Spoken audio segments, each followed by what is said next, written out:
Tommaso Faccio is head of secretariat at the Independent Commission for the Reform of International Corporate Taxation.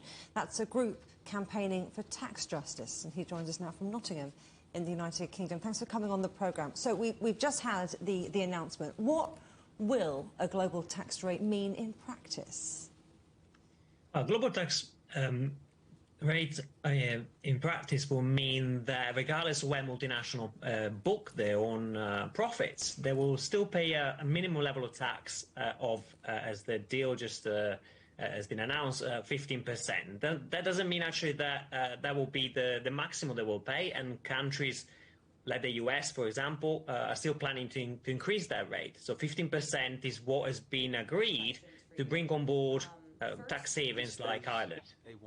Well, they wanted to include the word at least 15%, didn't they? And that was one of the sticking points. But in terms of getting those big companies, so your Facebooks, your BP, Shells, Apple, Amazons, to pay appropriate taxes in the jurisdictions they operate, does this really change anything?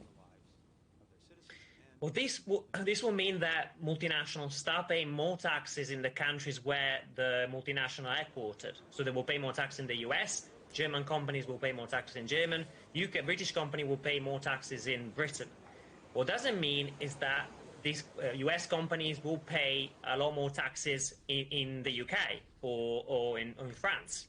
And for developing countries, and some of the countries that have not endorsed the agreement are developing countries, as far as we're aware, there's 136 out of 140.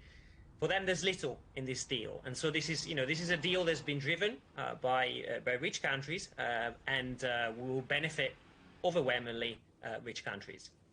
So if it benefits overwhelmingly the rich countries, what's that going to mean ultimately for the developing countries who have been saying up until now, certainly, that this deal, if it came about, will fall short of economies like theirs?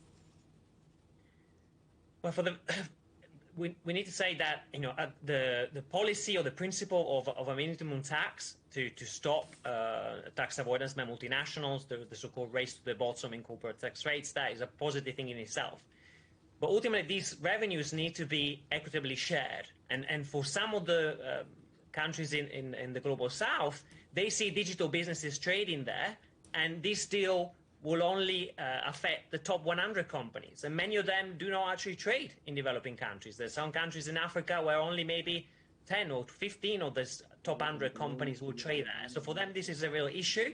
And this is why, ultimately, they're likely to implement unilateral measures, keep introducing digital services taxes, and look at the solutions that make sense for them. Well, of course, they've agreed to it, but now it's got to go to all of those territories for ratification. So the story continues. Tommaso Faccio, thank you for joining us. You're welcome. Thank you.